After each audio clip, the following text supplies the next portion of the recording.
miarabantsika rehetra ny tokantrano andray amin'izao andro hariva izao ny meteo moa no arahanao amin'izao fotoana izao miaraba tompoko lahy miaraba tompoko vavy raha ny toetrantsika moa araka fandraisana namana maly moa dia misy an'ity andian-drahona zay ty atsimo Madagasikara ty io zany fa nisaka somary nanatsinanana io ka iny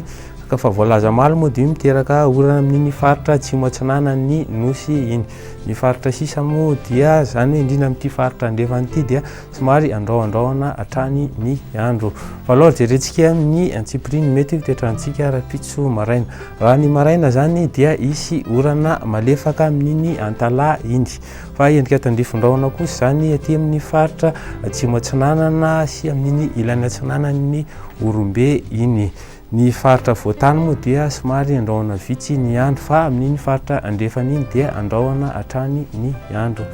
raha ny tolakandro indray dia mbola mitetratrany ny orana aty amin'ny faritra Nalanjorofo sy faritra Sava iny somary misava kosa ny andro raha ny aty voatany satria dia ibalika ny masoandro toraka izany koa aty amin'ny faritry Boeny sy amin'iny Morotsiraky Diana iny andrahoana moa ny andro amin'iny faritra andrefany iny araka ny voalaza fa dia mbola mitetratrany kosa ny orana tandrifon-drahona raha aty amin'ny faritra atsimo atsinanana Orombe iny sy amin'iny ilany atsimony Hotomatsiatra iny mety orana kotroka moa zany raha amin'iny faritry Beroro iny ny orana amin'iny faritry Beroro iny zany dia mety oraha kotroka izany raha zay ny toetrandro dia toy izao ny vinavina ny maripanatsika rapitso ny maraina zany dia eo amin'ny 12 sy 13 eo raha ny aty voatany ny fianaratsony somary miakatra kely zay nazy dia 12 degré Celsius ny Morotsiraka moa dia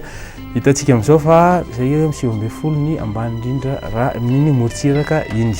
ny tolakandro indray dia nahitana fiakarankely raha ny maripana aty voatany satria tafakatra 20 izany raha 20 ny maripana hatramin'izay dia ny aty vakinakaratra koa dia nahitana fiakarany izany fa ny tena mafana moa dia hitantsika amin'izao fa 13 degré Celsius zay amin'iny faritry Boeny iny hatrany ny toetrandro amin'reto tanan-dehibe reto indray dia toy izao izany any Paris, Milan, Seychelles sy La Réunion dia omaina ny andro fa any Nairobi sy Maurice Comore dia isy orana malefaka izany any Bangkok moa dia isy orana tandrifon-drahona mety oraha kotroka zay ary afaka ho atolotra anao amin'izao alina zao fa metraka ny mandram-peona indray velomatoa